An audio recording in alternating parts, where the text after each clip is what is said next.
Hi, this is Mick Elliott, editor at Electronic Specifier. I'm here with David Johnson, Sales Director of South Coast Sciences. David, could you just first begin by giving us a little bit of background on the company, how it was founded? Thank you.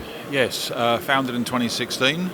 We were working with AlphaSense electrochemical sensors, and that developed into production of the entire instruments for measurement of ambient air quality. Okay, and the background of the people involved? The background, the CEO, the founding partners were involved back in 2013 with the same sensors, and they were asked to develop some work, develop a board to interface with what was then a relatively new product known as the Raspberry Pi. Very well known now, but that development led to them founding South Coast Science as a legal entity to develop that work and the instrumentation. So it's a privately funded company, basically? It is, yes. But we have, in actual fact, AlphaSense subsequently took some equity in South Coast Science. But they still are involved, but we find our own way. And do you, I know you're based in or the company's based in Brighton in East Sussex. Do you manufacture product there, or is it manufactured for you elsewhere?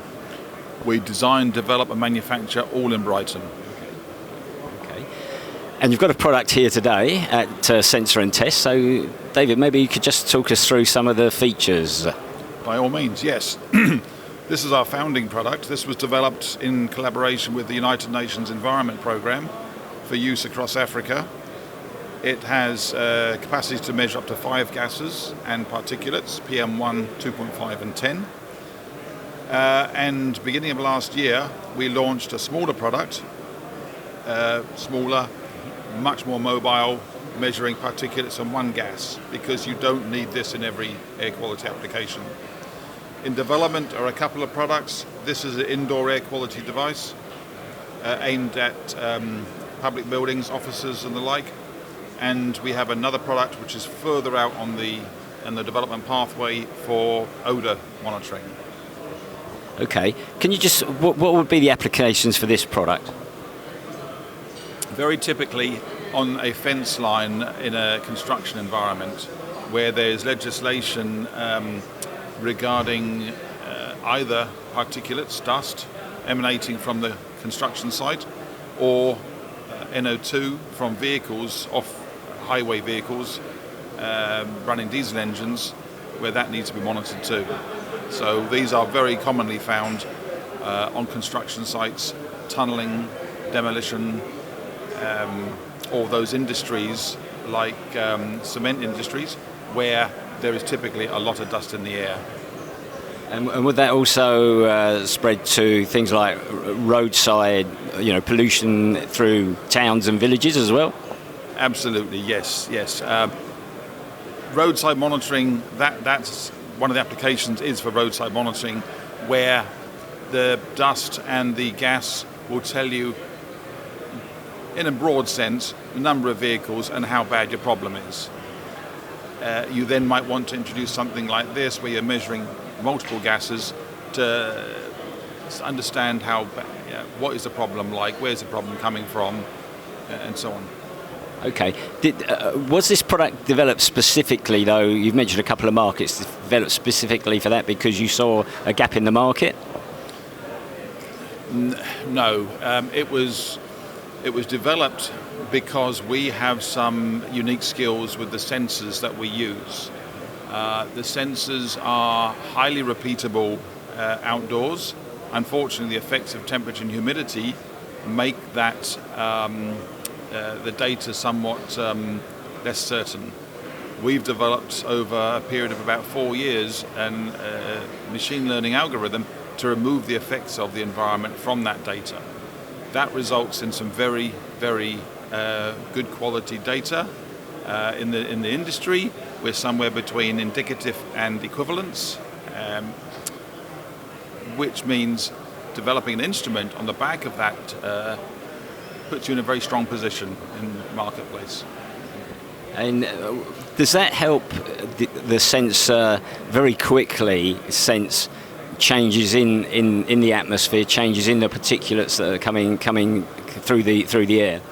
Indeed. In fact, if we can refer to the graph up here, this is a dynamic plot from an instrument such as this, which is mounted in the exhibition lobby at the front of the auditorium. And that's responding to the people walking past. That's actually measuring CO2 and particulate.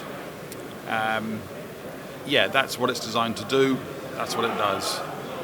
And what about, I know over time maybe sensors do need to be recalibrated or whatever. What's your position with that? We don't require recalibration.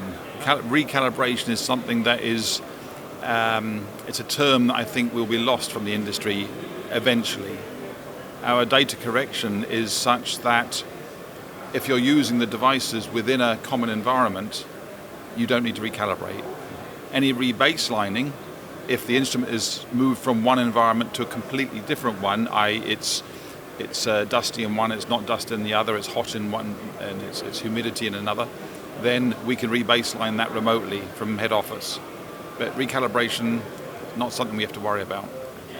And for customers looking to buy this product, they come to South Coast Sciences. You sell it direct, or did you sell through distributors as well? We sell direct in the UK. We do have some resellers. In 6 or 8 countries, we do have distributors for the product. And they are generally technical organisations that are already involved in air quality in some way, but don't have access to this type of instrument. Okay, and just to finish off, you mentioned there are a couple of products in the pipeline. Are they advancements on the technology you're using here, or will they have slightly different applications as well?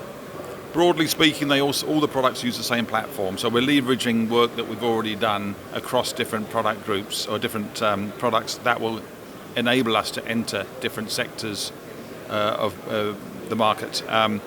This one, the indoor air quality product, that's a little bit different because we need to develop a product that is much more easy on the eye for indoor use, and that places some constraints on the products that we can use within it.